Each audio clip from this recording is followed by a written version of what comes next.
قل يا أيها الناس إن كنتم في شك من ديني নবী আপনি বলেন, হে মানুষ দ্বারা উদ্দেশ্য মক্কার কাফেররা,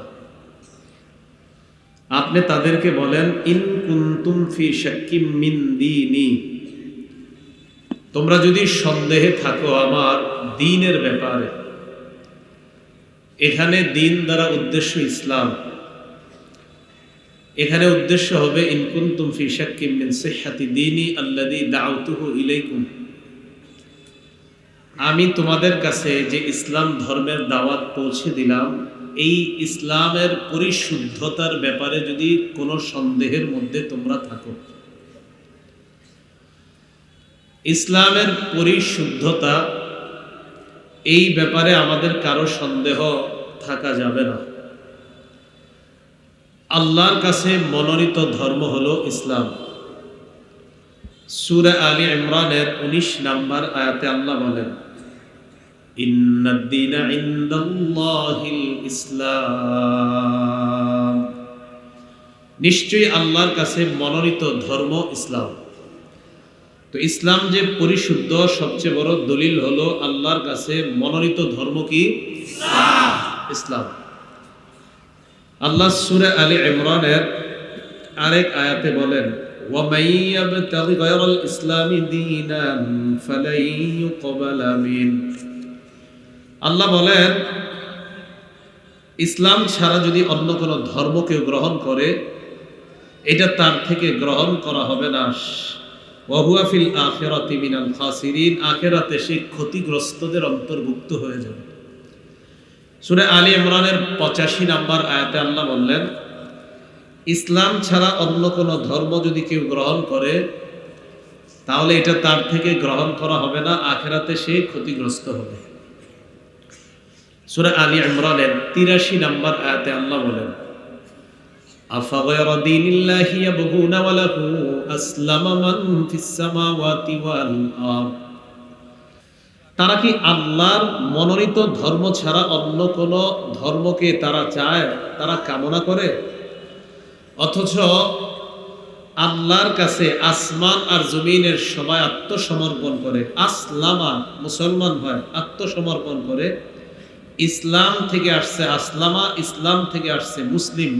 মুসলিম তাদেরকে বলা হয় যারা ইসলাম ধর্ম পালন করে। বলেন তো আল্লাহর কাছে মনোনীত ধর্ম কি? ইসলাম। সূরা আলী ইমরানের 85 নম্বর আয়াতে আল্লাহ বললেন, ইসলাম ছাড়া অন্য কোনো ধর্মকে গ্রহণ করলে এটা গ্রহণ করা হবে না। সূরা আলী ইমরানের 19 নম্বর আয়াতে বললেন, আল্লাহর কাছে মনোনীত ধর্ম ইসলাম। 85 নম্বর আয়াতে বললেন, ইসলাম ছাড়া অন্য কোনো ধর্মকে গ্রহণ করলে এটা তার থেকে গ্রহণ করা হবে না। 3 নম্বরে বললেন, সূরা আলী ইমরানের 83 নম্বর আয়াতে আল্লাহ বলেন যে তারা কি আল্লাহর মনোনীত ধর্ম ছাড়া অন্য কোনো ধর্ম কামনা করে? আমরা বলেন তো আল্লাহর মনোনীত ধর্ম কি? রাসূল সাল্লাল্লাহু আলাইহি সাল্লামকে আল্লাহ বলেন, আপনি বলেন, ইয়া আইয়ুহান নাসু ইন কুনতুম ফি শাক্কিম মিন দীনি, হে মানুষ, তোমরা যদি সন্দেহের মধ্যে থাকো, আমি যে ইসলাম তোমাদের কাছে প্রচার করলাম, এই ইসলামের পরিশুদ্ধতার ব্যাপারে তোমরা যদি সন্দেহের মধ্যে থাকো, তাহলে আয়াতে দ্বীনের অর্থ আমরা পেয়ে গেলাম ইসলাম। কোরআনে দ্বীনের বিভিন্ন জায়গায় বিভিন্ন অর্থ হয়। দ্বীনের একটা অর্থ হয় রাজত্ব, ক্ষমতা, মুলক, সুলতান। সূরা ইউসুফের 76 নম্বর আয়াতে আল্লাহ বলেন, মা কানা লিয়াখুযা আখাহু ফি দীনিল মালিক। সূরা ইউসুফের 76 নম্বর আয়াতে আল্লাহ দীনিল মালিক বলেছেন। এই দ্বীন অর্থ হলো রাজত্ব, ক্ষমতা, প্রতিপত্তি। তাহলে দ্বীনের একটা অর্থ আমরা পাইলাম রাজত্ব। দ্বীনের আরেকটা অর্থ হলো ধর্ম। সূরা কাফিরুনের 6 নম্বর আয়াত আমরা সবাই পারি, লাকুম দীনুকুম ওয়ালিয়া দীন, তোমাদের ধর্ম তোমাদের, আমাদের ধর্ম আমাদের। দ্বীনের আরেকটা অর্থ হুকুম। সূরা আনফালের 39 নম্বর আয়াতে আল্লাহ বলেন, ওয়াকাতিলুহুম হাত্তা লা তাকুনা ফিতনাতুন ওয়া ইয়াকুনা আদ-দীনু কুল্লুহু লিল্লাহ। সূরা আনফালের 39 নম্বর আয়াতে দ্বীনের অর্থ হলো হুকুম। সূরা শুরার 13 নম্বর আয়াতে আল্লাহ দ্বীন বলেছেন, সেখানে দ্বীন অর্থ হলো কানুন, নিয়ম নীতি। আল্লাহ বলেন, শারআ লাকুম মিনাদ-দীনি মা ওয়াসসা বিহি নূহা। সূরা শুরার 13 নম্বর আয়াতে যে দ্বীনের আলোচনা আল্লাহ করেছেন, সেই দ্বীনের অর্থ কানুন, নিয়ম নীতি। দ্বীনের আরেকটা অর্থ আরবি ব্যাকরণে আত্মসমর্পণ করা, নত হওয়া, কারো সামনে বিনয়ী হয়ে যাওয়া। দানা ফুলানুন লাহু, অমুকে অমুকের সামনে নত হয়েছে, বিনয়ী হয়েছে, এটাও দ্বীনের অর্থ হয়। দ্বীনের আরেকটা অর্থ আছে, সেটা হলো প্রতিদান, ফলাফল। সূরা ফাতিহার 4 নম্বর আয়াতে আল্লাহ বলেন, মালিকি ইয়াউমিদ্দিন। এই জায়গায় দ্বীনের অর্থ হলো ফলাফল দিবসের মালিক আল্লাহ। তাহলে দ্বীনের কয়েকটা অর্থ পাইলাম। সূরা ইউসুফের ৭৬ নম্বর আয়াতে দ্বীন বলেছেন, সেখানে দ্বীনের অর্থ রাজত্ব, ক্ষমতা। সূরা কাফিরুনের ৬ নম্বর আয়াতে দ্বীনের অর্থ ধর্ম।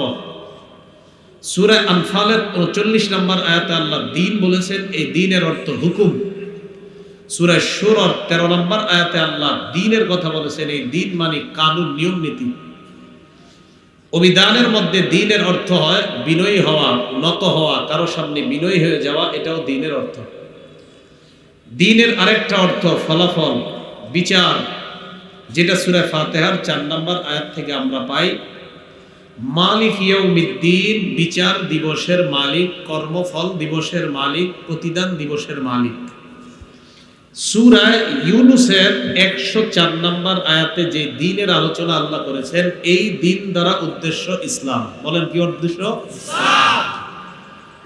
আমাদের নবীর মাধ্যমে আল্লাহ বলায়, আমি তোমাদের কাছে যে দ্বীন পৌঁছে দিলাম, যে দ্বীনের দাওয়াত দিলাম, এই দ্বীনের ব্যাপারে যদি তোমরা সন্দেহের মধ্যে থাকো, তাহলে ফালা আ'বুদুল্লাযীনা তা'বুদুনা মিন দুনিল্লাহ, আমি ওই মূর্তিদের ইবাদত করি না। তোমরা আল্লাহ ছাড়া যেই মূর্তিদের, যেই খোদাদের ইবাদত করো, আমি সেই খোদা, সেই মূর্তিদের ইবাদত করি না। নবীজির মাধ্যমে আল্লাহ জানায় দেয়, হাবিব আপনি তাদেরকে জানায় দেন, আমি তোমাদের কাছে যে ইসলাম ধর্মের প্রচার করলাম, এটার ব্যাপারে যদি তোমরা সন্দেহের মধ্যে থাকো, তাহলে তোমরা জেনে নাও, তোমরা আল্লাহ ছাড়া যে খোদাগুলার ইবাদত করো, আমি তাদের ইবাদত করি না। আমি মূর্তি পূজা করি না, মূর্তিদের ইবাদত করো তোমরা, আমার এইগুলার সাথে কোনো সম্পর্ক নাই। আয়াতের মাধ্যমে আল্লাহ শিরিক মুক্ত ইবাদতের দিকে ইঙ্গিত করেন। বুখারীর বর্ণনা ৪০০৯ عن عبد الله بن عباس رضي الله تعالى عنهما قال, আব্দুল্লাহ ইবনে আব্বাস রাদিয়াল্লাহু তাআলা আনহুমার বর্ণনা। আব্দুল্লাহ ইবনে আব্বাস বলেন, কানাতিল আওসান আল্লাতী ফি কওমি নূহ আলাইহিস সালাতু ওয়াস সালাম ফিল আরবি বা'দু। নূহ নবীর সম্প্রদায়, তাদের মাঝে ৫টা মূর্তি ছিল। এই মূর্তিগুলা পরবর্তীতে আরবের মধ্যে প্রসিদ্ধ হয়ে যায়। আরবের মধ্যে ৫টা মূর্তি প্রসিদ্ধ ছিল। এই ৫ মূর্তির পূজা করত আরবের মানুষগুলা। আব্দুল্লাহ ইবনে আব্বাস বলেন, এই যে ৫টা খোদা আরবের মধ্যে প্রসিদ্ধ হয়ে যায়, এই ৫ খোদা মূলত নূহ নবীর সম্প্রদায়ের মাঝে ছিল। একটার নাম হলো ওয়াদ্দুন, আরেকটার নাম সুয়া, আরেকটার নাম ইয়াগুস, আরেকটার নাম ইয়াউক, আরেকটার নাম নাসরুন। এগুলো ৫ খোদা, ওয়াদ্দুন, সুয়াউন, ইয়াগুস, ইয়াউক, নাসরুন, এই ৫ খোদা। এটা আরবরা এই ৫টা মূর্তির পূজা করত। তো ভালো করে মনে রাখবেন, এই ৫ মূর্তি মূলত আরবদের কাছে আসছে। নূহ নবীর সম্প্রদায়ের মাঝে এই ৫ মূর্তি প্রসিদ্ধ ছিল। এই ৫ মূর্তি পরবর্তীতে আরবদের মাঝে প্রসিদ্ধি লাভ করে। এই ৫ মূর্তির নাম ওয়াদ্দুন, সুয়াউন, ইয়াগুস, ইয়াউক, নাসরুন। সহজে যদি এই পাঁচটা নাম মুখস্থ করতে চান তাহলে সূরাতুন নূহের মধ্যে আপনারা পড়ে নিতে পারেন। আল্লাহ পাক রব্বুল আলামিন বলেন, লা তাযারুন্না আলিহাতাকুম ওয়া লা তাযারুন্না ওয়াদ্দা ওয়া লা সুওয়া ওয়া লা ইয়াগুসা ওয়া ইয়াউকা ওয়া নাসরা। এক নাম্বার দেখেন ওয়াদ্দুন, আল্লাহ বলেন ওয়া লা তাযারুন্না ওয়াদ্দা ওয়া লা সুওয়া ওয়া লা ইয়াগুসা ওয়া ইয়াউকা ওয়া নাসরা। এই পাঁচ খোদার নাম, পাঁচ মূর্তির নাম সূরা নূহের 23 নাম্বার আয়াতে আল্লাহ আলোচনা করেছেন। কারো জানা লাগলে এখান থেকে মুখস্থ করে নিতে পারেন। এখন আপনাদের কাছে আমার প্রশ্ন, বলেন তো আরবরা যে পাঁচ মূর্তির পূজা করত, এই পাঁচ মূর্তি কি আরবরাই আবিষ্কার করছে না নূহ নবীর সম্প্রদায়ের মাঝ থেকে আসছে? একটার নাম ওয়াদ্দুন। আজীব এক তথ্য আছে এই জায়গায়, মন দিয়ে শোনেন, বুখারীর বর্ণনা। আম্মা ওয়াদ্দুন ফাকানাত লিকালবিন বিদাওমাতিল জান্দাল। দৌমাতুল জান্দাল নামে একটা এলাকা আছে, ওই এলাকার কালব নামক গোত্র আছে। এই গোত্র যে মূর্তিটার পূজা করত এটার নাম হলো ওয়াদ্দুন। এটার নাম কি? ওয়াদ্দুন। আরেকটা হলো আপনার সুয়া। এই সুয়া নামক মূর্তির পূজা করত আরেক এলাকা, সেই এলাকার নাম হুজাইল। পরবর্তীতে গুতাইফ নামক গোত্র এই মূর্তির পূজা করা শুরু করলো আরবের মধ্যে। তাহলে ওয়া আম্মা সুওয়াউন ফাকানাত লি হুজাইল সুম্মা লি বনি গুতাইফ ওয়া আম্মা ইয়াগুস ফাকানাত লি মুরাদ। ইয়াগুস নামক মূর্তির পূজা করত যে সম্প্রদায়, তাদের নাম ছিল মুরাদ। ওয়া আম্মা ইয়াউক ফাকানাত লি হামদান। আরবের একটা গোত্র ছিল নাম হামদান। এই হামদান নামক গোত্র যে মূর্তির পূজা করত এটার নাম ছিল ইয়াউক। নাসরুন নামক মূর্তির পূজা করত যারা, তাদের নাম ছিল হিময়ার। তাহলে আমি আবার বলছি, কালব নামক আরবের গোত্র মূর্তি পূজা করত যেটা, এটার নাম ছিল ওয়াদ্দুন। হুজাইল বা বনি গুতাইফ নামক গোত্র যেই মূর্তিটার পূজা করত এটার নাম ছিল সুওয়াউন। হুজাইল গেল এটা। আরেকটা হলো আপনার মুরাদ। মুরাদ নামক গোত্র যেই মূর্তিটার পূজা করত এটার নাম ছিল ইয়াগুস। হামদান নামক গোত্র যেই মূর্তির পূজা করত এটার নাম ছিল ইয়াউক। হিময়ার নামক গোত্র যেই মূর্তির পূজা করত এটার নাম ছিল নাসরুন। এখন বলেন তো আরবের এই পাঁচ গোত্র পাঁচ মূর্তির পূজা করত, তাহলে আবার বলেন মূর্তি কি আরবের এইগুলা নাকি নূহ নবীর সম্প্রদায়? বড় আশ্চর্যের বিষয়, এই পাঁচটা নাম যে বললাম এই পাঁচটা মূলত মূর্তি ছিল না, পাঁচজন আল্লাহর ওলি ছিল। কি ছিল বলেন তো?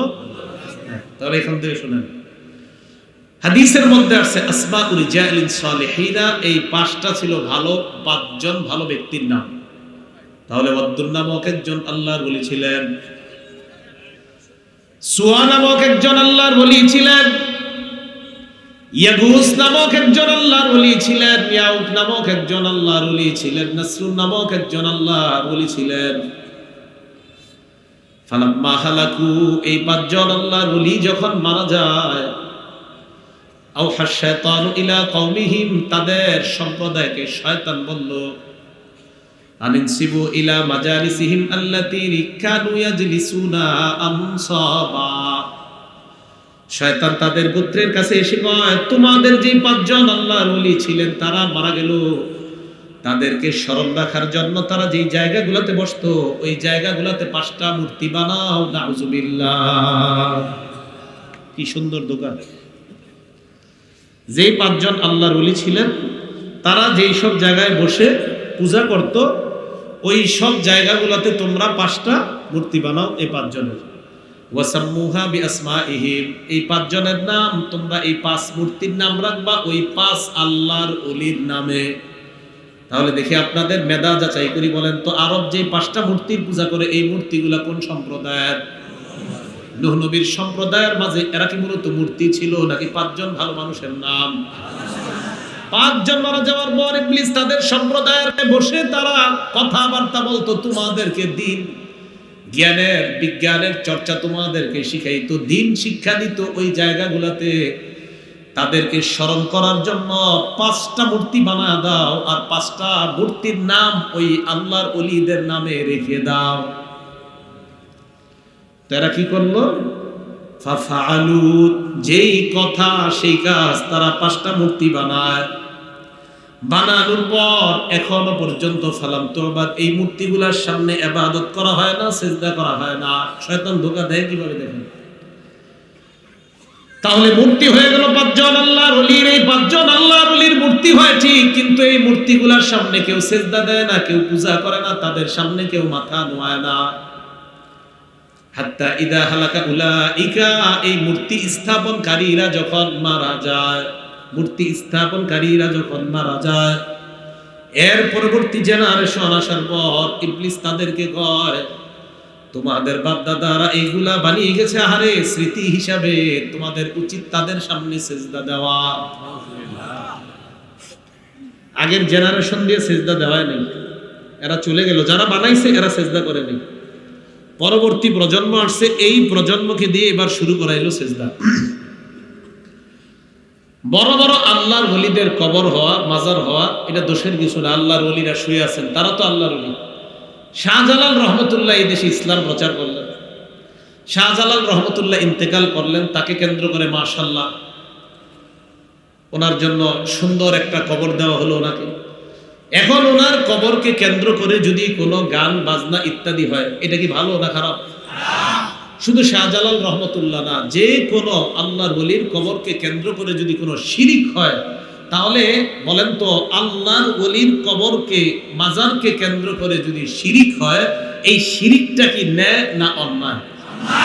5 জন আল্লাহর ওলির নামে মূর্তি বানানো হলো, এবার পূজা শুরু হয়ে গেল, এই পূজাটা কি ন্যায় না অন্যায়? এখন পরবর্তী প্রজন্ম আসার পর বিদআত, তাদের ইবাদত করা শুরু হলো। এইভাবে এই 5 মূর্তি পুরা দুনিয়ার মধ্যে ছড়িয়ে গেছে। আরবের মধ্যে এই মূর্তিগুলো আসছে, তারা এই মূর্তিগুলার পূজা করে, ইবাদত করে, আরো অনেক মূর্তির ইবাদত করে। তো আমাদের নবী যে ইসলাম প্রচার করে, এটার ব্যাপারে তারা সন্দেহ করে। আল্লাহ আমাদের নবীর মাধ্যমে জানায়া দিলেন, আপনি তাদেরকে বলেন, ফালা আ'বুদুল্লাযীনা তা'বুদুনা মিন দুনিল্লাহ, আল্লাহ ছাড়া তোমরা যাদের ইবাদত করো, আমি তাদের ইবাদত করি না। আল্লাহ ছাড়া যে খোদার ইবাদত তোমরা করো, এই খোদার ইবাদত আমি করি না। জিবরিল আমিন আল্লাহর রাসূলের কাছে আসলেন, আসার পর আল্লাহ নবীকে বললেন, ইয়া রাসূলুল্লাহ, আপনার উম্মতকে আপনি জানায় দেন, মান মাতা মিন উম্মাতিকা ওয়া হুয়া লা ইউশরিকু বিল্লাহি শাইআ, আপনার উম্মতের কেউ যদি শিরিক না করা অবস্থায় মারা যায়, দাখালাল জান্নাহ, ওই ব্যক্তি আল্লাহর জান্নাতের মেহমান হয়ে যায়। তাহলে ইবাদতে শিরিক মিশানো যাবে না। ইবাদতে কি মিশানো যাবে না? শিরিক মিশানো যাবে না। ইবনে মাজাহ 1853 নাম্বার হাদিস। এই হাদিসের বর্ণনাকারী সাহাবীর নাম আব্দুল্লাহ ইবনে আবি আওফা রাদিয়াল্লাহু তাআলা। তিনি বলেন, আন আব্দুল্লাহ ইবনে আবি আওফা রাদিয়াল্লাহু তাআলা আনহু قال لما قدم معاذ من الشام, নবীজির সাহাবী মুআজ রাদিয়াল্লাহু তাআলা আন যখন শাম দেশ থেকে আসলেন, শাম দেশের বর্তমান নাম সিরিয়া। মুআজ ইবনে জাবাল যখন শাম দেশ থেকে আসলেন, আসার পর সাজাদা লিন-নবী সাল্লাল্লাহু আলাইহি ওয়াসাল্লাম, আল্লাহর নবীর সামনে সিজদা দিছে। নাউজুবিল্লাহ, জোরে নাউজুবিল্লাহ বলেন। কারে সিজদা দিছে? নবীজি। বর্তমানে নারী পুরুষ সিজদা দেয়, বাহবা দেওয়া হয়। সিজদা দিলে বাহবা, হ্যাঁ মানে ঠিক ঠিক আছে, বাহবা দেয়।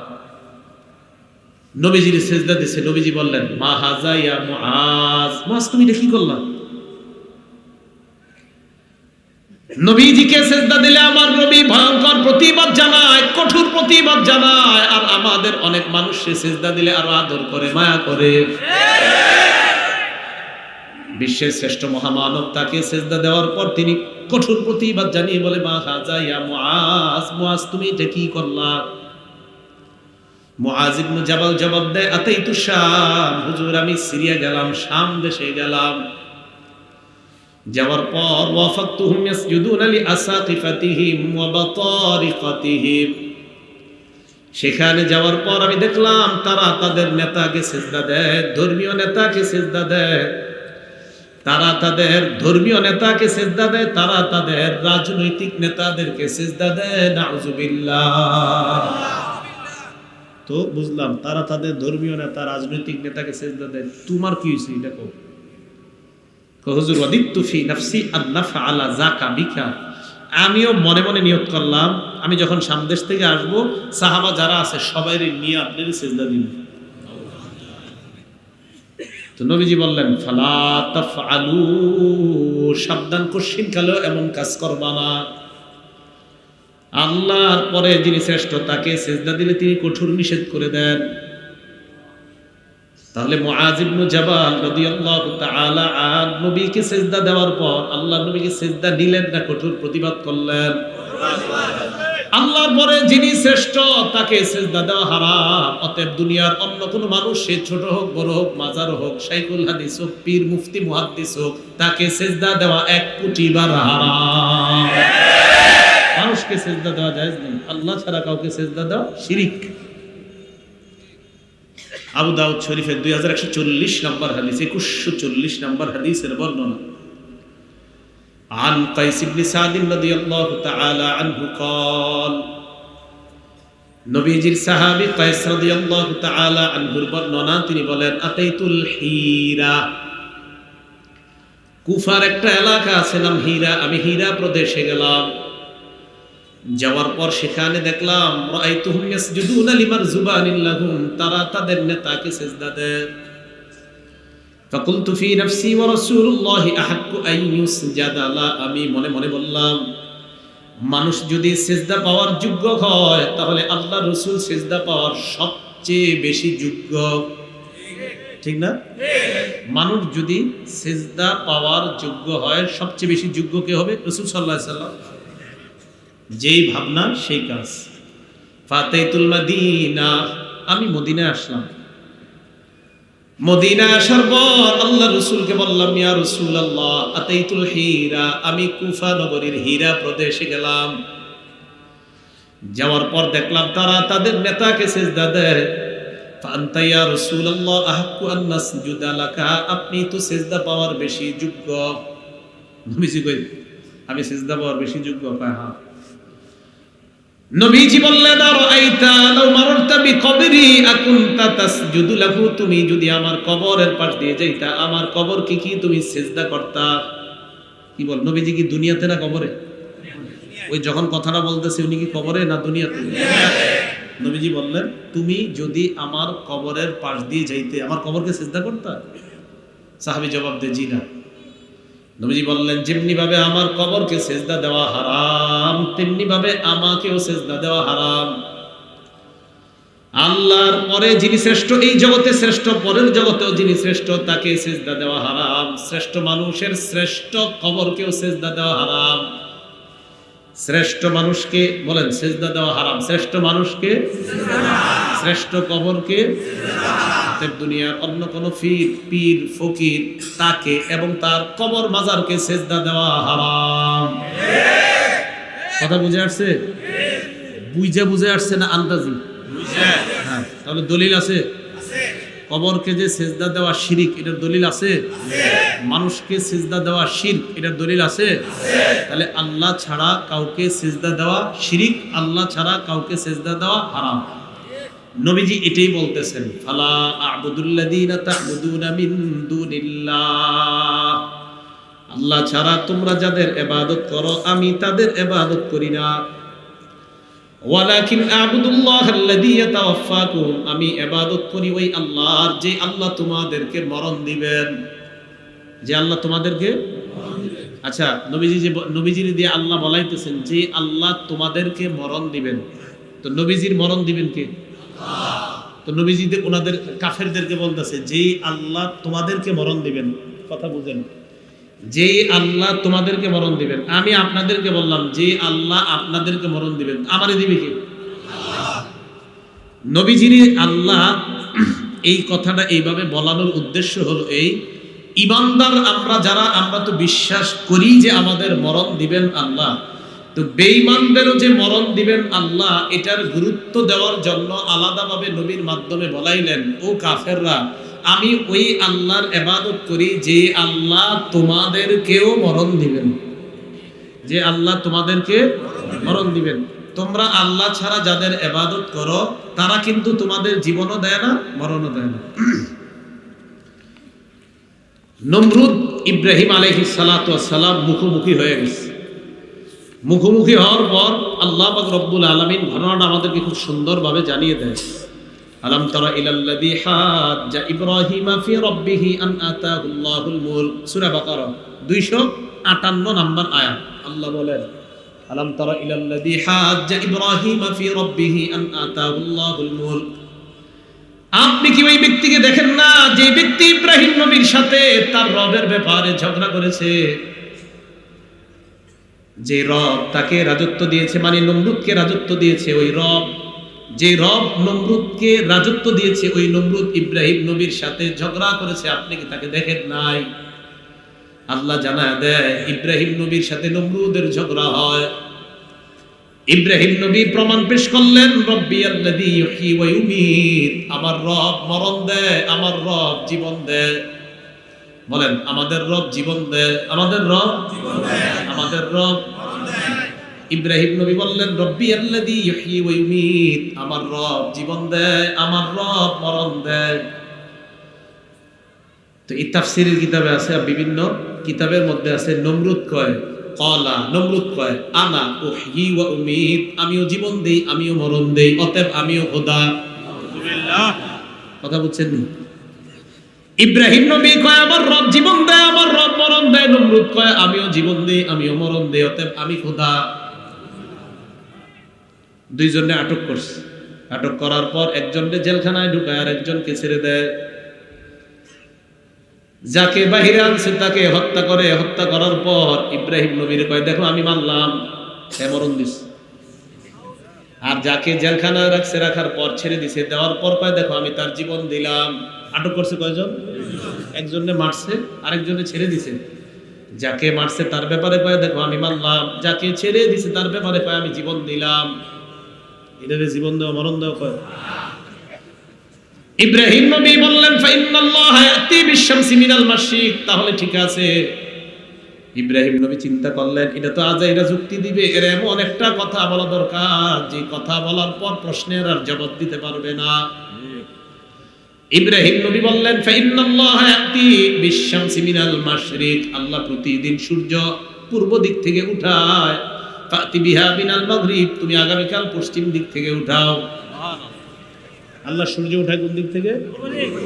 তো আল্লাহ আমার রব, তুমিও তো বলছো তুমি একজন রব, তো আমার রব সূর্য উঠায় পূর্ব দিক থেকে, তো তুমিও তো রব, তোমার দাবি অনুযায়ী তুমি পশ্চিম দিক থেকে সূর্য উঠাও। নমরুদ চিন্তা করে গেছে যে এটা তো একটা কোনো মতে বুঝ দিয়ে দিছে, আগেরটা এটা কি বুঝ দিব। ফাবুহিতাল্লাযী কাফার, আল্লাহ বলেন যে কাফের, যে আমি রবকে অস্বীকার করেছে, নিজেকে রব দাবি করেছে, সে ধরাশয়ী হয়ে গেল, ইব্রাহিম নবীর সাথে পরাজয় বরণ করে। তাহলে আমাদের রব জীবন দেন, আমাদের রব মরণ দেন। এবার আপনারা বুঝে থাকলে বলেন, যারা আল্লাহ বিশ্বাসী তাদের মরণ দেন কে? আল্লাহ। যারা আল্লাহ বিশ্বাস করে না তাদেরও মরণ দেয় কে? আল্লাহ। এই জন্য আল্লাহ নবীজির মাধ্যমে বলায়, নবী আপনি বলেন, ওয়ালাকিন আবুদুল্লাহাল্লাযী ইয়াতাওয়াফাকুম, আমি ইবাদত করি ওই আল্লাহর, যে আল্লাহ তোমাদেরকে মরণ দেন। পরে একটা আজীব কথা আসছে, মন দিয়ে শুনেন। ওয়া উমিরতু আন আকুনা মিনাল মুমিনিন, আমাকে আদেশ করা হয়েছে আমি যেন মুমিনদের অন্তর্ভুক্ত হই। এটা সূরা ইউনূসের 104 নম্বর আয়াত। একটু মনোযোগ সহকারে আপনারা শুনলে বুঝতে পারবেন। এবং কোরআনের এই আয়াতটা যদি আপনারা দেখেন, দেখবেন মুমিনিনের নিচে সুন্দর করে মুশরিকিন লেখা আছে। মুমিনিনের একদম নিচে, একটু সাথে সাথে নিচে হাফিজি কোরআন শরীফে দেখবেন মুশরিকিন আছে। মুমিনিন হলো সূরা ইউনূসের 104 নম্বর আয়াত। সূরা ইউনূসের 105 নম্বর আয়াতে আল্লাহ বলেন, ওয়া আন আকিম ওয়াজহাকা লিদ-দীনি হানিফা, আল্লাহ আমাকে আদেশ করেছেন, হাবিব আপনি আপনার নিজেকে দ্বীনের জন্য একনিষ্ঠভাবে প্রতিষ্ঠিত করেন। ওয়ালা তাকুনান্না মিনাল মুশরিকিন, আমাকে আদেশ করেছে আপনি মুশরিকদের অন্তর্ভুক্ত হবেন না। এবার আপনারা একটু বুঝেন, সূরা ইউনূসের 104 নম্বর আয়াতে আল্লাহ শেষের দিকে বলেন আমাকে আদেশ করা হয়েছে মুমিন হতে। সূরা ইউনূসের 105 নম্বর আয়াতের শেষের দিকে বলেন আমাকে আদেশ করা হয়েছে মুশরিক না হতে। এবার আমি বলি, আপনারা বলেন কি হতে আদেশ করা হয়েছে? কি না হতে? নবীজি বলেন আমাকে আদেশ করা হয়েছে আমি যেন মুমিন হই। পরের আয়াতে কয় আমাকে আদেশ করা হয়েছে আমি যেন মুশরিক না হই। কি বোঝা গেল? যার ঈমান আছে সে আবার মুশরিক হয় কিভাবে? বলেন, যার ঈমান আছে সে আবার কি হয় কিভাবে? আল্লাহ এটা কেন বললেন?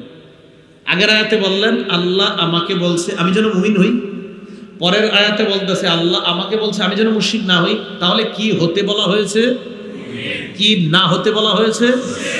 ঈমানের সাথে মুশরিকের কি সম্পর্ক? সূরা আনামের 82 নম্বর আয়াতে আল্লাহ বলেন আল্লাযীনা আমানু, যারা ঈমান এনেছে, ওয়ালাম ইয়ালবিসু ঈমানাহুম বিজুলমিন, ঈমানের সাথে শিরককে মিশ্রিত করে নাই, উলাইকা লাহুমুল আমনু, তাদের জন্য আমি আল্লাহ নিরাপত্তা ঘোষণা করলাম। ওয়া হুম মুহতাদুন, তাদেরকে আমি আল্লাহ হেদায়েত প্রাপ্ত বান্দা বলে কোরআনের মধ্যে ঘোষণা করলাম। ঈমান আনছে, ঈমানের সাথে শিরিক মিশায় নাই। কি মিশায় নাই বলেন তো? শিরিক মিশায় নাই।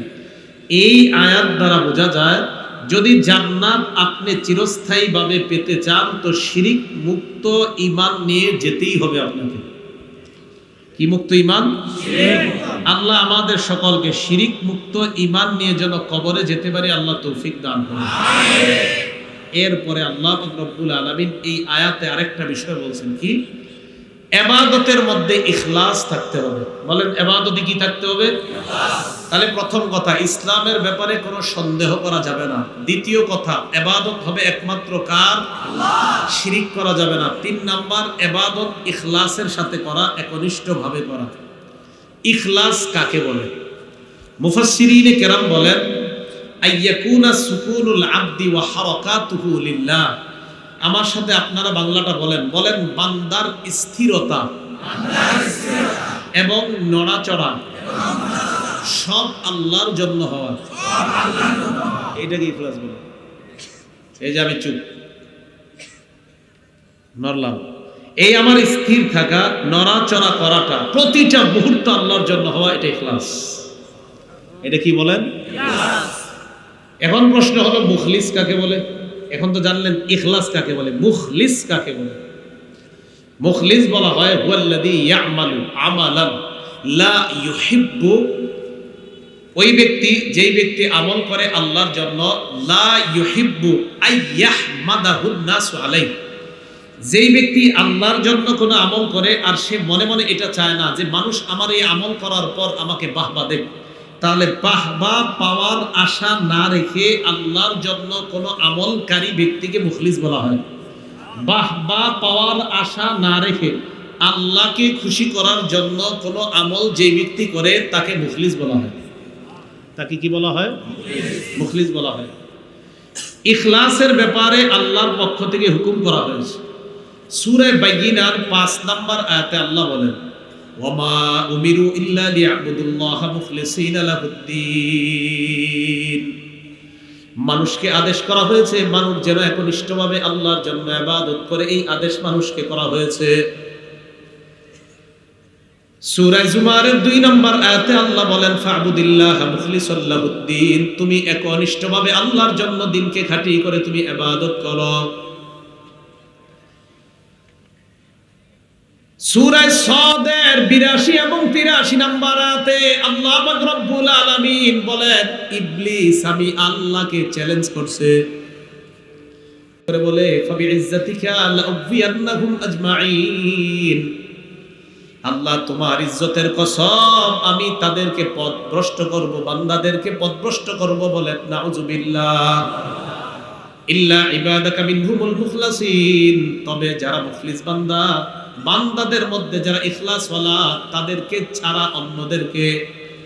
আয়াতের মাধ্যমে বোঝা যায় ইখলাসের সাথে যারা আমল করে শয়তান তাদেরকে পথভ্রষ্ট করতে পারবে না।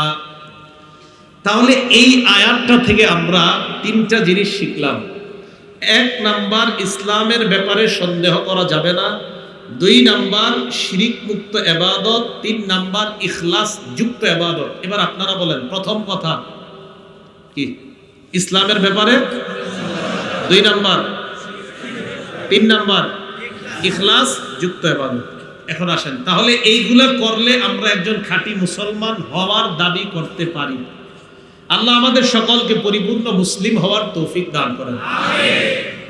তাহলে এখন আমরা সবাই যে হাত তুলে দেখাই যে আমরা হুজুর ইনশাআল্লাহ আশাবাদী, আমরা মুসলমান। কারা কারা মুসলমান? এখন আপনাদেরকে আমি 6টা কথা বলবো। কয়টা? এই 6টা কথা বলার পর 6টা দায়িত্ব আপনারা আদায় করতে হবে যদি দাবি করেন যে মুসলমান। আপনারা মুসলমান? আমরা সবাই মুসলমান। এক মুসলমানের জন্য আরেক মুসলমানের 6টা হক। বলেন কয়টা? 6টা। মুসলিম শরীফের 2162 নম্বর হাদিসের বর্ণনা। ক্বালা রাসূলুল্লাহ সাল্লাল্লাহু আলাইহি ওয়াসাল্লাম, নবীজি বলেন, হাক্কুল মুসলিমি আলাল মুসলিমি সিত্তুন। এক মুসলমানের উপর আরেক মুসলমানের 6টা হক। এক নাম্বার, ইদা লাকিতাহু ফাসাল্লিম আলাইহি। মুসলমানের সাথে যখন তুমি সাক্ষাৎ করবে তখন তাকে সালাম দিবা। তাহলে আবার আগের আলোচনায় আসে, আল্লাহ নবী আয়াতের মাধ্যমে আমাদেরকে জানায় দেয় ইসলামের ব্যাপারে সন্দেহ করা যাবে না। দুই নাম্বার, মুসলমান হওয়ার পর ইবাদত যখন করবা শিরিক মুক্ত ইবাদত। তিন নাম্বার, ইখলাস যুক্ত ইবাদত। আয়াতের আলোকে আমরা দাবি করলাম আমরা মুসলমান। নবী হাদিসের মধ্যে কয়, তুমি যদি মুসলমান হও তাহলে মনে রাখবা এক মুসলমানের জন্য আরেক মুসলমানের 6টা হক। এক নাম্বার, যখন দেখা হবে তাকে সালাম দিবা। দুই নাম্বার, ইদা দাআকা ফাজিবহু। মুসলমান যখন তোমাকে দাওয়াত দেয় তার দাওয়াত গ্রহণ করবা। কি গ্রহণ করবা?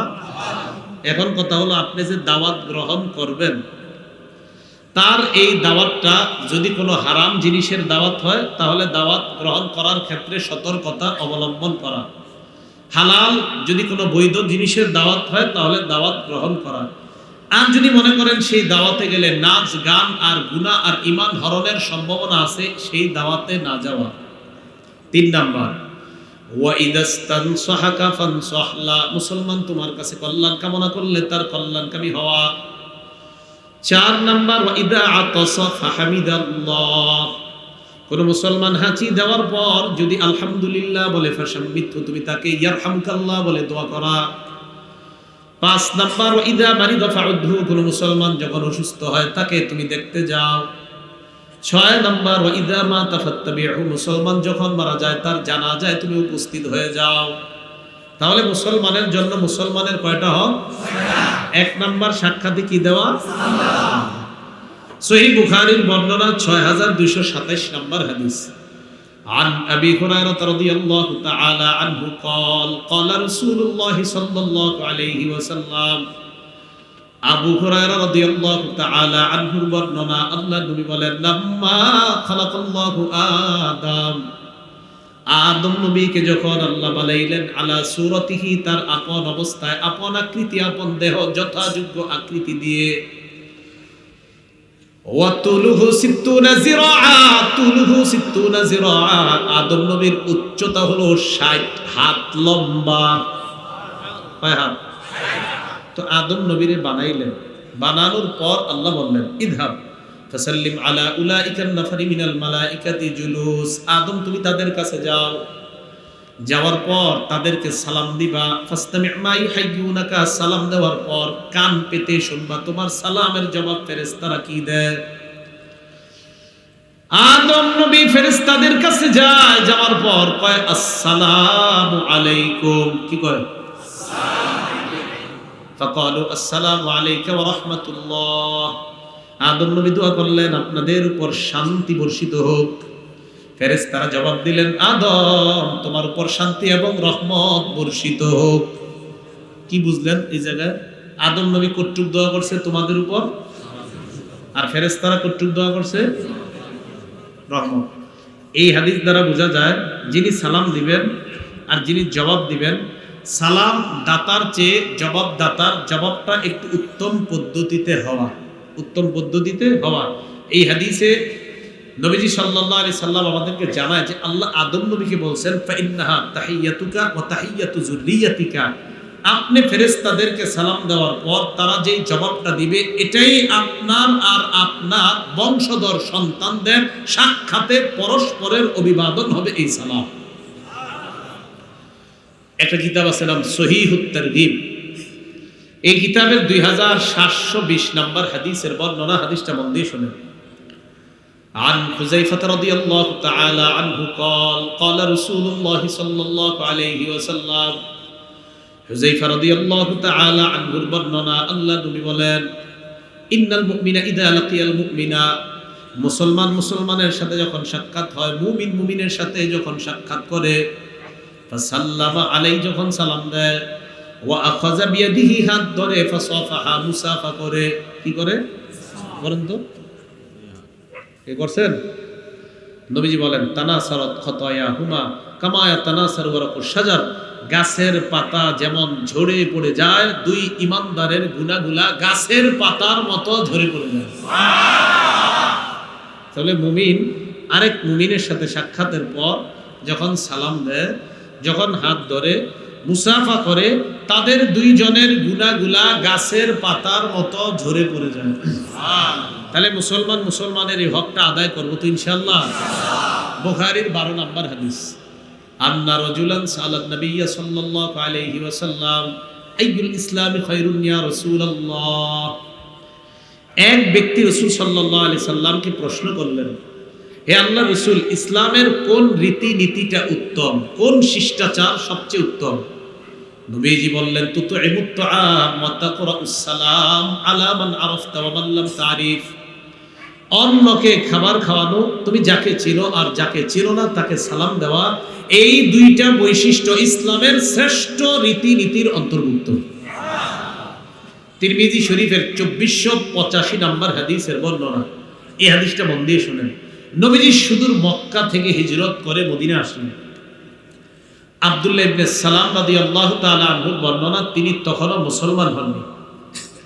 আব্দুল্লাহ ইবনে সালাম বলেন লাম্মা কদিমা রাসূলুল্লাহ সাল্লাল্লাহু আলাইহি ওয়াসাল্লাম আল মদিনা, নবীজি যখন মদিনায় আগমন করলেন, করার পর ইনজাফালান নাসু ইলাই, মানুষ দলে দলে আল্লাহ রাসূলকে দেখার জন্য রওনা করছে। আব্দুল্লাহ ইবনে সালাম বলেন ওয়াকিলা কদিমা রাসূলুল্লাহ কদিমা রাসূলুল্লাহ কদিমা রাসূলুল্লাহ, মানুষ রাস্তা দিয়ে যায় আর বলা বলি করতে লাগলো আল্লাহর নবী মদিনায় আসছে, আল্লাহর নবী মদিনায় আসছে, আল্লাহর নবী মদিনায় আসছে, এইগুলা বলা বলি করতেছে আর মানুষ রাস্তা দিয়ে যায়।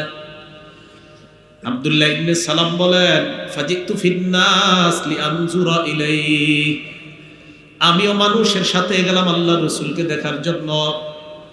অসংখ্য অগণিত মানুষের মাঝে আমি দাঁড়াইলাম, দাঁড়ানোর পর আল্লাহর নবীর চেহারা মুবারকের দিকে তাকাইলাম। ফালাম্মাস্তাবানতু ওয়াজহা রাসূলিল্লাহি সাল্লাল্লাহু আলাইহি ওয়াসাল্লাম, আমি যখন আল্লাহর নবীর চেহারা মুবারক ভালো করে দেখলাম, আরাফতু আন্না ওয়াজহাহু লাইসা বিওয়াজহি কাজ্জাব, আমি তার চেহারা দেখে বুঝতে পারলাম এটা কোনো মিথ্যাবাদীর চেহারা না। উনি তখনও মুসলমান হননি, আব্দুল্লাহ ইবনে সালাম। তিনি বলেন নবীজি এত দূরে আসছে, আসার পর তিনি আমাদের সামনে দাঁড়াইলেন, দাঁড়িয়ে উনি ভাষণ দিলেন। ভাষণের মাঝে 4টা কথা গুরুত্ব সহকারে বললেন, কোন বর্ণনায় 3টা বা 4টা। নবীজি সব মানুষকে ডাক দিয়ে বললেন ইয়া আইয়ুহান নাস আফশুস সালাম, হে মানুষ তোমরা সালামের ব্যাপক প্রচার প্রসার করো। ওয়া আতইমুত তাআম, তোমরা খাবার খাওয়াও। ওয়া সাল্লু ওয়ান নাসু নিয়াম, মানুষ যখন রাতের বেলা ঘুমায় তাহাজ্জুদের নামাজে দাঁড়ায় যাও। অন্য বর্ণনায় ওয়াসিলুল আরহাম, রক্তের সম্পর্ক রক্ষা করো। তাদখুলুল জান্নাতা বিসালাম, মরণের পর নিরাপদে জান্নাতের মেহমান হয়ে যাও। তাহলে সালামের মাধ্যমে নবীজি সাল্লাল্লাহু আলাইহি সাল্লাম ভাষণ শুরু করলেন যে তোমরা সালামের ব্যাপক প্রচার ঘটাও। বলেন আমরা কি মুসলমান? আমরা কি মুসলমান? আমরা কি মুসলমান? নবীজি মক্কা থেকে হিজরত করে মদিনায় এসে সর্বপ্রথম মুসলমানদের সামনে দাঁড়াইলেন, আবার অমুসলিমরাও তাদের সাথে ছিলেন। নবীজি দাঁড়িয়ে বললেন, সর্বপ্রথম যেই কথাটা প্রচার করার জন্য, এটা কি? মুসলিম শরীফের 54 নম্বর হাদিস। আমরা কি মুসলমান? বা বলেন মুসলিম। কিতাবের নামও মুসলিম। কিতাবের নাম কি? ইমাম মুসলিম যে কিতাব লেখছে এটার নাম মুসলিম শরীফ।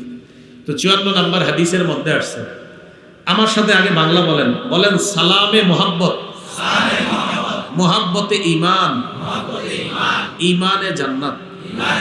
আবার সালামে মোহাব্বত, মোহাব্বতে ঈমান, ঈমানে জান্নাত। হ্যাঁ আপনারা কোন দেখি, মোহাব্বতে ঈমানে, মনে থাকবে? এবার হাদিস শুনেন। قال رسول الله صلى الله عليه وسلم, নবীজি বলেন, লা তাদখুলুনাল জান্নাতা হাত্তা তুমিনু, ততক্ষণ তোমরা জান্নাতে যেতে পারবে না যতক্ষণ ঈমানদার না হও।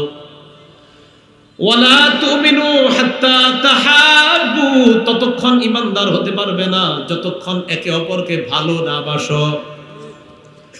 ওয়ালা আদুল্লুকুম আলা শাইইন ইযা ফাআলতুমুহু তাহাব্বাবতুম, এমন একটা আমল আমি তোমাদেরকে কি বলবো না, যে আমলটা তোমরা যদি করো তোমাদের মাঝে পরস্পর ভালোবাসা সৃষ্টি হবে। আফশুস সালাম বাইনাকুম, একে অপরের মাঝে তোমরা সালামের প্রচার ঘটাও। সালাম যত বেশি দিবা মহব্বত বাড়বে, মহব্বত বাড়লে ঈমান বাড়বে, ঈমান বাড়লে তোমার ঠিকানা জান্নাত। তাহলে সালামে, মহব্বতে, ঈমানে, হাদিসে আসেনি? তিরমিজি শরীফের 2698 নম্বর হাদিসের বর্ণনা। আজকে মাহফিল থেকে যখন আপনারা বাসায় যাবেন, যাওয়ার সাথে সাথেই এই হাদিসে একটা আমলের কথা নবী বলবেন, এই আমলটা আপনারা করবেন। একদম সহজ করা। আগে হাত তুলে বলেন কারা কারা আমলটা করবেন।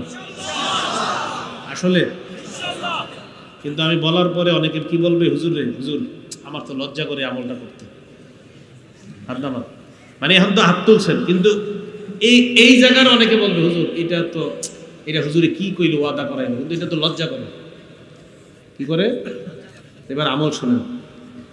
নবীজি সাল্লাল্লাহু আলাইহি সাল্লামের সাহাবী আনাস রাদিয়াল্লাহু তাআলা আনহুর বর্ণনা, তিনি বলেন, ক্বালা লি রাসূলুল্লাহ সাল্লাল্লাহু আলাইহি ওয়াসাল্লাম, নবীজি আমাকে বলেন, ইদা দাখালতা আলা আহলিকা ফাসাল্লিম, তুমি যখন তোমার পরিবারের কাছে প্রবেশ করবা তখন তুমি সালাম দাও। কি দাও? সালাম। ইয়াকুন বারাকাতান আলাইকা ওয়া আলা আহলিক, তোমার সালাম তোমার জন্য আর তোমার পুরা পরিবারের জন্য বরকতের কারণ হয়ে যায়। তো আপনারা সালাম দিবেন, ওয়াদা করছেন না? হুজুর আম্মারে সালাম দিতে লজ্জা পাই, আব্বারে কেমনে সালাম দেব হুজুর, মুসাফা তো পরে, এটা তো সম্ভবই না। হুজুর বিবিরে আমার কেমনে স্বামী সালাম দেয়? যেগুলা মারে সালাম দিতে লজ্জা পায়, বাবারে সালাম দিতে লজ্জা পায়, বিবিরে সালাম দিতে লজ্জা পায়, এগুলা পর নারীকে সালাম দিতে মজা পায়। বিবিরে সালাম দিতে লজ্জা পায়। যেই ছেলে তার বিবিরে সালাম দিতে লজ্জা পায়, মানে সে তার বিবির শান্তি চায় না। সালাম মানে কি? আর যদি বিবিরে সালাম দিতে লজ্জা পায়, মানে সে তার বিবির শান্তি হোক, এতে সে লজ্জিত। কেউ তার মাকে সালাম দিতে লজ্জা পাওয়া মানে, সালাম মানে কি? শান্তি। তো কেউ তার মাকে সালাম দিতে লজ্জা পাওয়ার মানে হলো, না না আমার আম্মার শান্তি হোক, হুজুর ছিছি আমি লজ্জিত, আম্মার শান্তি না হোক। এটাই তো। কারো বাবাকে কেউ সালাম দিতে লজ্জা পাওয়ার অর্থ হলো, এই হুজুর এটা কি কর, কেমনে আব্বারে মানুষ সালাম দেয়, মানে আপনার আব্বার শান্তি হোক, এতে আপনি লজ্জিত। এটাই তো বুঝে আসে। তাহলে যারা এরপরে এইভাবে আপনাদেরকে কথাগুলা বলার পরেও যদি আপনাদের এখনো লজ্জা না হয়, তাহলে আজকে থেকে মা বাবা ভাই বোন বিবি সবাইকে সালাম দিবেন। আচ্ছা, বিবিরে মানুষ মহব্বত করে না? মাকে মহব্বত করে না? বাবাকে করে না? তাহলে আবার আগের হাদিসটা একটু আমরা আবার দোহরাই, সালামে, মহব্বতে, ইমানে। তো মানুষ তো মাকে এমনি মহব্বত করে, তো সালাম দিলে তো মহব্বতের মিটার আরো বাড়বে। মানুষ তার বাবাকে মহব্বত করে, তো সালাম দিলে তো মহব্বতের মিটার আরো বেড়ে গেল। স্ত্রীকে মহব্বত করে, এই স্ত্রীকে মহব্বত এমনি মানুষ করে, তো সালাম দিলে তো মহব্বতের মিটার বাড়লো, ইমানেরও পাওয়ার বাড়লো, জান্নাত সহজ হয়ে গেল। আল্লাহ আমল করার তৌফিক দান করেন। তাহলে ঘরে ঢোকার সময় আমরা সালাম দিব, ঠিক আছে না? ইনশাআল্লাহ এই আমলগুলো করেন। আপনাদেরকে ইমাম সাহেবদেরকে এসে বলে, হুজুর 10 বছর 15 বছর বিয়ে হয়েছে, এখনো শান্তি নেই। আপনি গত 10 বছরে বিবিরে সালাম দিয়েছেন একদিনও? কথার কথা যদি কর না, তাহলে আপনি যে বললেন যে হুজুর গত 10 বছর বিয়ে করছি প্রতিদিন ঝগড়া হয়, আপনি তো একদিন সালাম আপনিও বিবিকে দেন নাই, বিবি আপনাকে দেয় নাই। ভাইও আজকে থেকে সালামের প্রচার ঘটান। স্বামী স্ত্রীর মাঝে দেখবেন মহব্বত এত পরিমাণ বাড়বে, বাড়তে থাকবে, ইবলিস টেনশনে পড়ে যাবে যে এই কি আমল, যে সালামের আমল, আমি এতদিন তাদের মাঝে ঝগড়া লাগাইতাম, সালাম ঘরে ঘরে বাড়ায় দেন, স্বামী স্ত্রীর ঝগড়া কমে যাবে। সালাম মানি শান্তি আসলে তো ঝগড়া কমনি। আল্লাহ বুঝার তৌফিক দান করেন। আবু দাউদ শরীফের বর্ণনা 5197 নাম্বার হাদিস। এই জায়গায় আমরা যারা আছি সবচেয়ে আল্লাহর কাছে কে হতে চাই? তাহলে এবার হাদিস শুনুন। عن أبي أمامة رضي الله تعالى عنه قال قال رسول الله صلى الله عليه وسلم আবু উমামা রাদিয়াল্লাহু তাআলা আনহুর বর্ণনা, আল্লাহ নবী বলেন, ইন্না আউলান নাস বিল্লাহ মান বাদাহুম বিসসালাম। মানুষের মাঝে ওই মানুষটা আল্লাহর সবচেয়ে নিকটবর্তী হয়ে যায় যে মানুষটা আগে আগে সালাম দেয়। আবু দাউদ শরীফ 5195 নাম্বার হাদিসের বর্ণনা। عن عمران بن حسين رضي الله تعالى عنه قال جاء رجل إلى رسول الله صلى الله عليه وسلم। এক ব্যক্তি আল্লাহ রাসূলের কাছে আসলেন, আসার পর বললেন আসসালামু আলাইকুম। কি বললেন? فرد عليه السلام ثم جلس। নবীজি সালামের জবাব দিলেন, তিনি বসে গেলেন। কে? যিনি সালাম দিয়েছেন। তো নবীজি বললেন আশারুন, 10 নেকি। কি বললেন? 10 নেকি। সুম্মা জা আখার ফাকাল আসসালামু আলাইকুম ওয়া রাহমাতুল্লাহ। আলেমরা ছাড়া অন্যরা বলেন তো দ্বিতীয় সালাম আর আগের সালামের কি পার্থক্য? রাহমাতুল্লাহ। নবীজি তার সালামের জবাব দিলেন, সুম্মা জালাসা, লোকটা বসে গেলেন। আল্লাহ নবী বললেন 20। কত বললেন? 20। আসসালামু আলাইকুম কত? 10। আসসালামু আলাইকুম ওয়া রাহমাতুল্লাহ 20।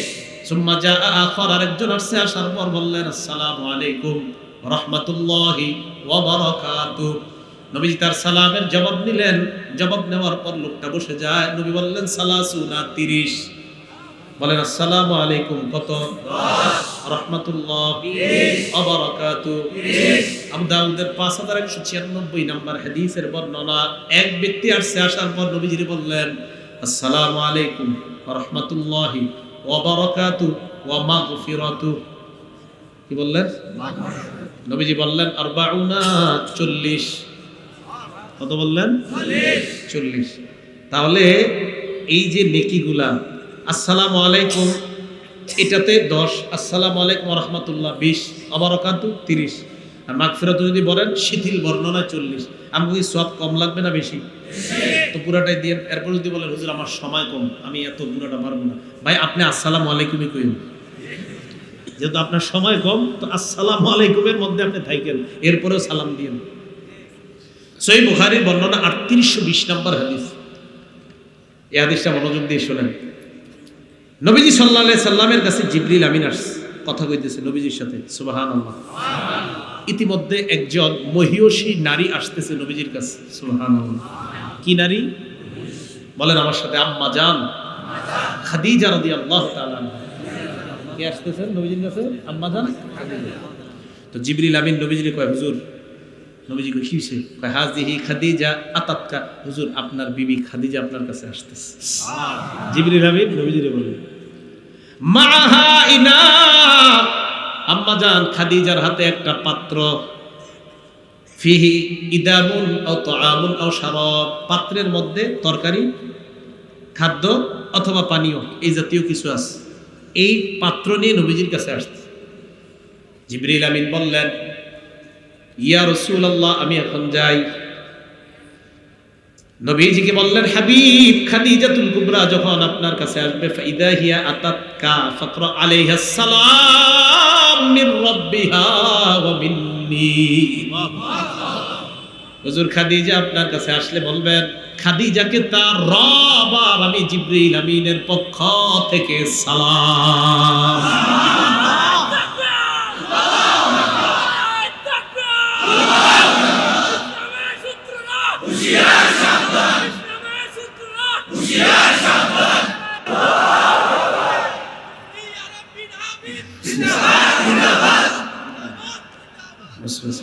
আমার নাম নিয়ে দিয়ে না, পরে কালকে আবার ইউটিউবে কি লেখে আল্লাহ জানে। না ঠিক আছে ঠিক আছে ঠিক আছে। রাসূল সাল্লাল্লাহু আলাইহি সাল্লাম জিবরিল আমিন জানায়া দিলেন যে আল্লাহর পক্ষ থেকে আর আমার পক্ষ থেকে সালাম জানায়া দেন। একটু ভাবেন তো, জিবরিল আমিন উনি তো ফেরেশতা, আল্লাহ যাকে সালাম দেয়। তাহলে আমাদের আম্মাজান খাদিজাতুল কুবরা রাদিয়াল্লাহু তাআলা আনহা আল্লাহর কাছে কত পছন্দনীয় ছিলেন। কিন্তু আমি আপনাদেরকে যেটা বুঝাইতে চাইতেছি, আল্লাহ খাদিজাতুল কুবরা রাদিয়াল্লাহু তাআলা আনহার জন্য এত কিছুর মধ্যে সালামটা নির্বাচন কেন করলেন? তিনি সালাম, তার মানে আল্লাহর কাছে সালামটা কত পছন্দনীয়। এই জন্য তো সূরা জুমারের 44 নম্বর আয়াত, সূরা আহজাবের 44 নম্বর আয়াতে আছে তাহিয়াতুহুম ইয়াওমা ইয়ালকাউনাহু সালাম। বান্দাদের সাথে রবের যেদিন সাক্ষাৎ হবে, সাক্ষাতের সূচনাই হবে সালাম দিয়ে। এত কিছু থাকতে এটা দিয়ে কেন নির্বাচন হয়? তার মানে সালাম এটা আজীব জিনিস, এটা আমাদের মাঝে উঠে গেছে, তাই আমাদের মাঝে ঝগড়া বাড়তেছে। সালাম মানে শান্তি, এটা আমাদের মাঝে কমে যাচ্ছে। তো শান্তি যখন, শান্তির প্রচার কমে যাবে, অশান্তি তো আসবেই। এই জন্য শান্তির প্রচার যখন বেড়ে যাবে, অশান্তি দূর হয়ে যাবে, শান্তির ব্যাপক প্রচার হওয়া যায়। মুসলমানের কয় হক? এক নাম্বার সালাম দেওয়া, এটা হক পাইলাম। উনারে সালাম দিলে জবাব দেওয়া, এটা কই আছে? এটাও বুখারীতে আছে 1240 নম্বর হাদিস, রদ্দুস সালাম। মুসলিম শরীফের হাদিস থেকে প্রমাণ হয় সালাম দেওয়া হক, বুখারীর হাদিস থেকে প্রমাণ হয় সালাম নেওয়া হক।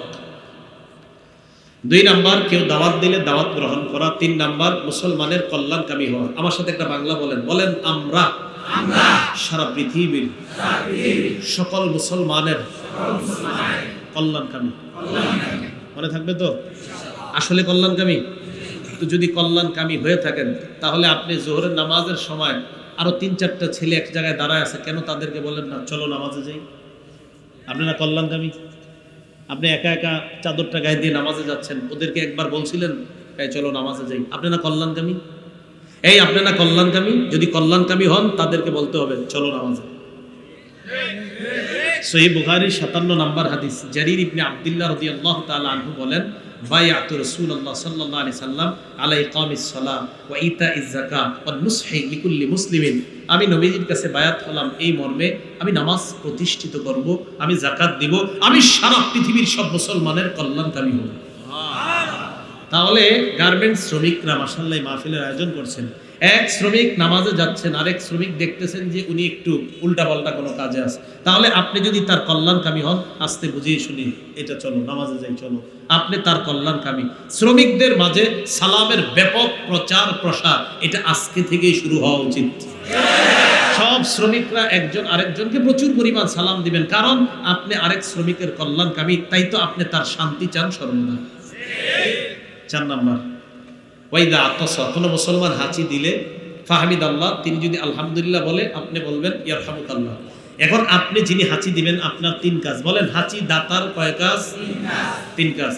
আবু দাউদ শরীফের 5029 নম্বর হাদিসের বর্ণনা, আন আবি হুরায়রা রাদিয়াল্লাহু তাআলা আনহু قال كان رسول الله صلى الله عليه وسلم اذا عطس وضع يده او ثوبه على فيه। নবী যখন হাঁচি দিতেন তার হাত মোবারক অথবা কাপড় মুখের উপর রাখতেন। তাহলে হাঁচি দিলে 1 নাম্বার হাত অথবা কাপড় মুখে রাখা, 2 নাম্বার খাফাদা আওয়াজ হালকা করা। আমার নবীর সুন্নতের কি আজীব বৈশিষ্ট্য দেখেন, আপনি হাত বা কাপড় মুখে দিলে আওয়াজ অটোমেটিক হালকা হয়ে যায়। তাহলে হাঁচি আসলে প্রথম কাজ হাত অথবা কাপড় মুখে দেওয়া, দ্বিতীয় কাজ কি করা বলেন তো? আওয়াজ হালকা করা। 3 আপনি আলহামদুলিল্লাহ পড়া। কি পড়া? আর পাশে যিনি শুনবেন তিনি বলবে ইয়ারহামু আল্লাহ। এই গেল আপনার 4 নাম্বার হক। 5 নাম্বার ওয়া ইজা মারিদ ফাউদহু, অসুস্থ হলে তাকে দেখতে যাওয়া। দেখতে যাননি? মালটা আপেল কমলা আঙ্গুর কিনতে হয়, এত টাকা খরচ কিনে করি, অসুস্থ হইলে দেখতে যাবেন। এই এলাকার নাম কি? পাশের এলাকার নাম কি? ভাকরা। আচ্ছা মন দিয়ে শোনেন হাদিসটা, মুসলিম শরীফের 2562 নাম্বার হাদিস। রাসূল সাল্লাল্লাহু আলাইহি সাল্লাম বলেন ইন্নাল মুসলিমা ইদা আদা আখাহুল মুসলিম, মন দিয়ে শোনেন, কোন মুসলমান যখন তার অপর অসুস্থ মুসলমানকে দেখতে যায়, বাদাম থেকে গেলেন পাশেরটা ভাকরা গেলেন অসুস্থ মুসলমান ভাইকে দেখতে। আপনার একজন গার্মেন্টস শ্রমিক যিনি আপনার সাথে একই গার্মেন্টসে কাজ করে, সে হঠাৎ অসুস্থ, সে থাকে ভাকরা, আপনি থাকেন ভাদামে। এখান থেকে আপনি তাকে দেখতে গেলেন, মুসলিম শরীফের 2562 নাম্বার হাদিস শোনাচ্ছি। সেখানে যে আপনি তাকে দেখতে গেলেন, নবীজি বলেন তুমি যে তাকে দেখতে গিয়ে আবার তোমার এলাকায় আসলা, তুমি কি মনে করতেছো রিকশায় উঠলা আসলা এটাই দেখলা, কমলা আঙ্গুর কিনলা? আল্লাহ নবী কয় না, লাম ইয়াজাল ফি খুরফাতিল জান্নাহ হাত্তা ইয়ারজিআ, তুমি এই এলাকায় আসা পর্যন্ত জান্নাতের ফল পাড়তেছিলে। অসুস্থ ব্যক্তিকে দেখতে যাওয়া। আরেকটা হাদিস শোনায়, তিরমিজি শরীফের 2008 নাম্বার হাদিস। নবীজি সাল্লাল্লাহু আলাইহি সাল্লাম আবারও এটা দিয়ে উদাহরণটা দিয়ে বলেন, কোন মুমিন যখন তার অসুস্থ মুমিন ভাইকে দেখতে যায়, মান আদা মারিদান আও যারা আখাল্লাহু ফিল্লাহ, আল্লাহকে খুশি করার জন্য কাউকে দেখতে গেলেন অসুস্থ ব্যক্তিকে। 2 নাম্বার তাবা মামশাকা, তুমি যে সেখান থেকে এখানে আসলা না, তোমার এই আশাটাও কল্যাণ হয়ে গেছে, আসলটা তো বাকি আছে। 3 নম্বরে কয় তাবা ওয়াক্তা মিনাল জান্নাতি নুজুলা, বান্দা তুমি জান্নাতে একটা বাসস্থান তৈরি করে ফেলেছো। আরেকটা হাদিস শোনাই, ওইটা না শোনাইলে তো আপনাদের বুঝে আসবে না অসুস্থ ব্যক্তি দেখার ফজিলত। তিরমিজি শরীফের 969 কত 6 নাম্বার, ওয়াইজা মাতা ফাত্তাবিহু, মুসলমান মারা গেল তার জানাজা যাওয়া। জানাজা যাওয়ার 2 অবস্থা। সহিহ বুখারী 47 নাম্বার হাদিসটা শুনেন, মানিত্তাবা জানাজাতা মুসলিমিন ঈমানা ওয়া ইহতিসাবা, কোন মুসলমান যখন অন্য কোন মুসলমানের জানাজা যায় ঈমানের সাথে এবং সওয়াবের আশায়। জানাজায় যাওয়ার পর আপনার 2টা অপশন, 1 আপনি জানাজার নামাজ পড়া, 2 কবরস্থান পর্যন্ত যাওয়া। কয়টা হলো? 2টা। নবীজি বলেন আপনি যদি জানাজা পড়েন এবং কবরস্থান পর্যন্ত যান, ইয়ারজিউ মিনাল আজরি বিকিরাতাইন কুল্লু কিরাত মিসলু উহুদিন। নবীজি বলেন তুমি যদি জানাজা পড়ো আর কবরস্থান পর্যন্ত যাও, তুমি বাসায় 2টা উহুদ পাহাড় সম পরিমাণ সওয়াব নিয়ে ফিরে আসবে। এখন আপনারা তো গার্মেন্টস শ্রমিক, হুজুর সময়ের তো অভাব, আমি শুধু জানাজা যদি পড়ে এসে করি, সমস্যা আছে? যদি শুধু জানাজা পড়ে আসেন, কবরস্থান পর্যন্ত না যান, নবীজি বলে 1 উহুদ পাহাড় সম পরিমাণ সওয়াব নিয়ে তুমি ফিরে আসবে। তাহলে কয়টা হক মুসলমানের? সূরা ইউনূসের 104 নাম্বার আয়াতে আবার আসেন, ইসলামের ব্যাপারে কি করা যাবে না? 2 নাম্বার ইবাদত হবে একমাত্র কার জন্য? শিরিক যুক্ত না শিরিক মুক্ত? 3 নাম্বার ইখলাস যুক্ত না ইখলাস মুক্ত? তাহলে আমরা হব পরিপূর্ণ মুসলমান। মুসলমানের কয়টা হক? যে 6টা হকের কথা বললাম, আমাদের সকলকে আমল করার পালন করার তৌফিক দান করেন। এই হকগুলা প্র্যাকটিক্যালি যেই জায়গায় শেখানো হয়, আপনাদের জন্য চলতে ফিরতে একটা মাদ্রাসা, এটার নাম দাওয়াত তাবলীগ। জি কি তাবলীগ? দাওয়াত তাবলীগ। এই দাওয়াত তাবলীগ মাশাআল্লাহ আমাদের দেশের জন্য একটা নিয়ামত।